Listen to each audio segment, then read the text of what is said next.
Glória a Deus. Vamos trazer aqui uma série sobre o livro de Samuel, algumas palavras de Deus associado aqui a alguns conhecimentos teológicos para aprendermos mais a palavra do Senhor. Que Deus assim nos abençoe durante esta jornada.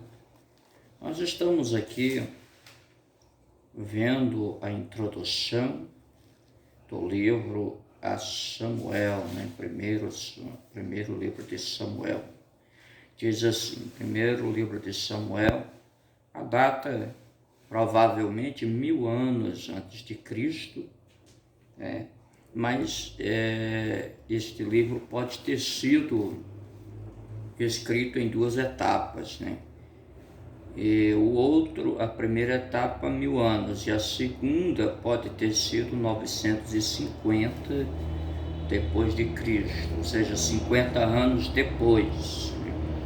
Aí vem a ideia de que o autor, alguns concordam que sejam Samuel, com Natan e Gade, Mas há também uma sugestão aqui que seja Abiatar, no período de transição da teocracia para a monarquia. Isso é muito importante, porque o governo em Israel era teocrático, quer dizer que Deus era quem regia Israel, quem dava todas as ordens, tudo que era feito para a guerra, para sacrifícios, para questões civis, religiosas, militares, tudo era consultado a Deus. Porém, chegou esta época em que o povo pediu um rei, e aí as coisas mudaram da teocracia, governo divino, para monarquia, um governo de um rei humano. E nós vemos aqui que encerra-se aqui o período de juízes, tendo sido Samuel, o último juiz, o primeiro profeta e sacerdote que sucedeu ali, E ele teve esse ministério triplo aqui, extremamente poderoso esse ministério aqui de Samuel, triplo, homem de 3 qualidades, de 3 níveis extraordinários, porque juiz era excelente, profeta ainda melhor e sacerdote era extraordinário, Veja que tem aqui essas 3 funções que resolviam a vida em Israel. Nós vemos aqui que o livro vai começar falando sobre um milagre, Um homem de Ramat Zofim, de Arimateia, que significa elevação dupla. Nós vemos que este homem era Elcana, Elcana, que era o marido de Ana, que Ana significa graça, e Penina, que significa coral, ou perossa. Aí nós vamos ver que este nome Penina, em hebraico, seria Caás, que significa provocar, E o próprio texto do capítulo 1 do livro de 1 Samuel diz que ela provocava Ana, Porque esta Penina tinha filhos, mas Ana era estéril. Nós vemos aqui que fala sempre aqui que este homem subia para sacrificar o Senhor dos Exércitos, Senhor dos Exércitos em hebraico, Yahvé Seboat. Então, Senhor dos Exércitos, se referindo a Deus, Não vamos confundir aí com a seita ocultista que adora uma coisa lá e diz que é o Senhor dos Exércitos. O nosso Senhor dos Exércitos é o verdadeiro Deus que criou os céus e a terra e é dono dos exércitos dos céus, as estrelas, tudo que há no universo, os animais, todos grandes e pequenos, mesmo aqueles que são até microscópicos, assim, de tão pequeno.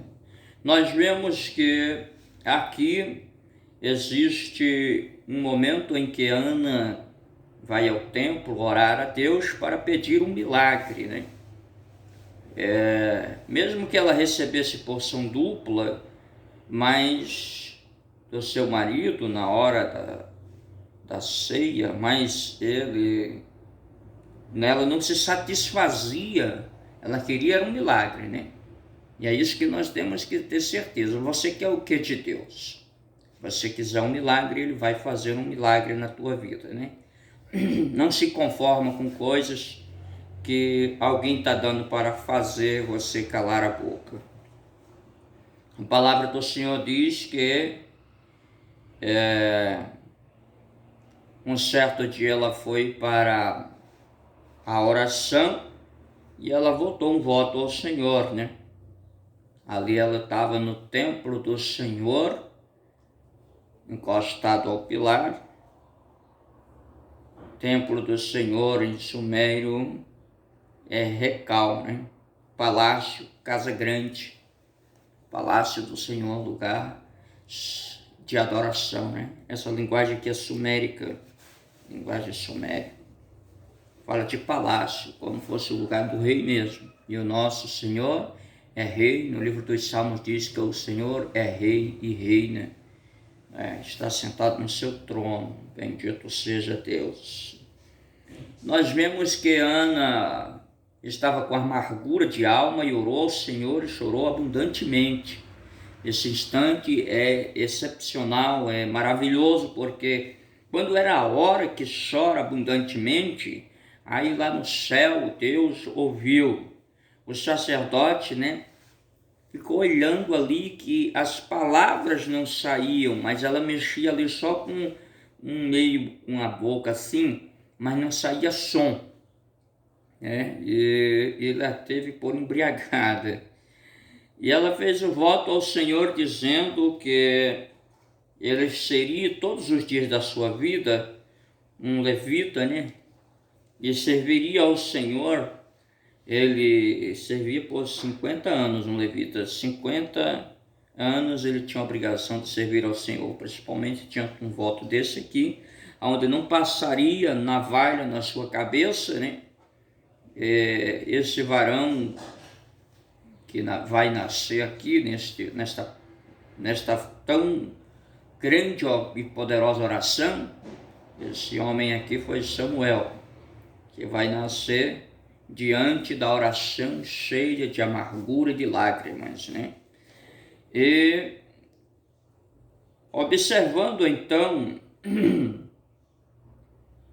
o sacerdote, né, a teve por embriagada, né, chamou o filho de Belial, quer dizer que era uma pessoa que não tinha dignidade.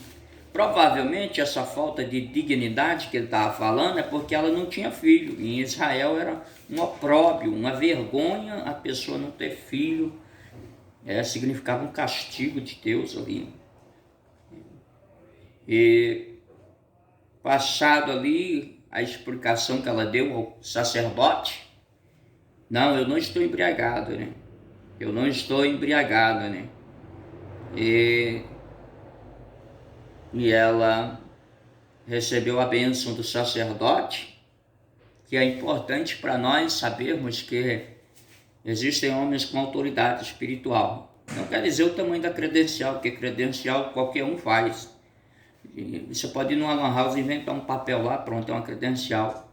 Você pode ir em qualquer boteco velho por aí, o povo faz um papel e diz, esse aqui é um papel qualquer de uma credencial. Eu quero ver você ter um chão de Deus na vida para profetizar coisas e acontecerem na vida do povo, profetizar bênção.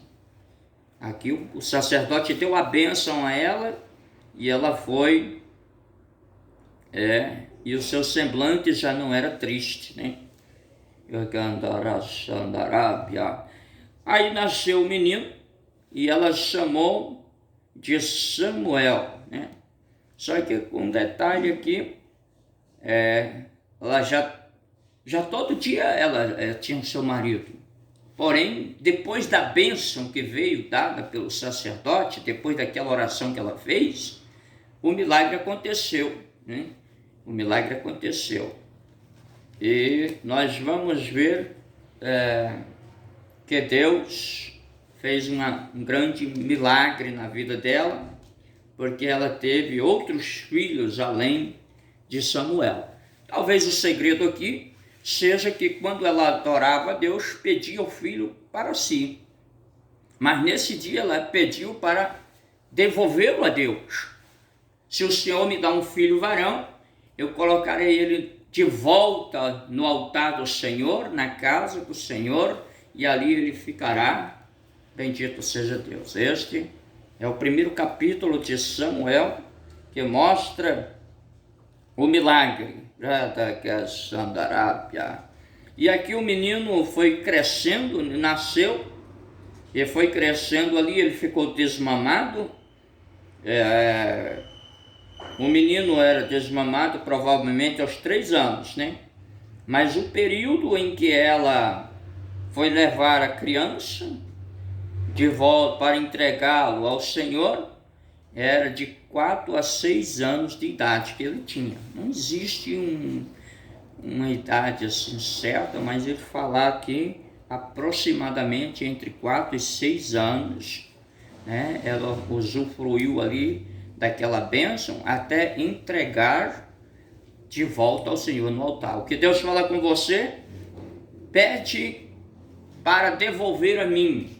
O que Deus falando? Se for o teu dízimo, se for Deus falando das tuas contribuições com ofertas, faz o seguinte, pede a Deus a bênção financeira, a prosperidade, pede a Deus que Ele vai aumentar. Você assim, se o Senhor me der o salário que eu ganho, bem, é o suficiente para comer, para vestir, para ter uma vida digna, diante dos gastos que todo mundo tem, eu devolverei o meu dízimo ao Senhor. Eu serei fiel nos dízimos e nas ofertas e votos. Então, faz assim, devolve ao Senhor. E quem sabe você está pedindo aí um casamento. Fala para Deus, Deus, eu quero um marido, mas eu quero um marido que eu possa servir ao Senhor com ele, que eu possa ir para a igreja, que eu possa adorar o Senhor, que nós possamos juntos fazer a obra do Senhor. Então isso é devolvendo a Deus aquilo que é dele. Então quando isso agradou a Deus, o filho varão que o Senhor me der, eu te darei na casa do Senhor, e ele ficará para sempre lá. É muita gente aí que tem filhos, né? Ou quer ter filhos, mas simplesmente para enfeitar a casa, para ver o neném correndo dentro de casa. Porque você não faz o voto ao Senhor? Eu quero os meus filhos, Senhor, dentro da minha casa, mas primeiro eu quero que eles cultuem ao Senhor, que eles adoram ao Senhor, que eles vão para a igreja, que eles entregam a vida ao Senhor, que eles cantam, que eles pregam, que eles profetizam, que eles oram, que eles se curvam ao Senhor.